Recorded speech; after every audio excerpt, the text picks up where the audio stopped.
In this video, I show you how to fix GCash selfie verification problem. For fixing this problem, go to Play Store, search for GCash,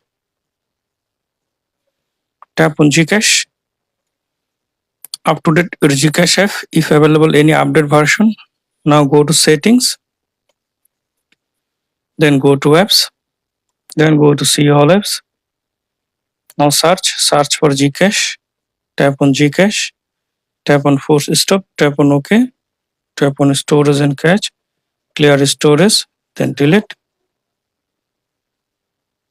Now scroll down, find out camera app, tap on force stop, tap on OK, storage and cache, clear storage, then delete. Now open GCash app.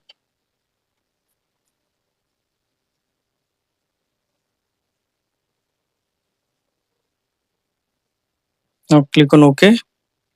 Now allow all permission while allow. Now enter your code, phone number.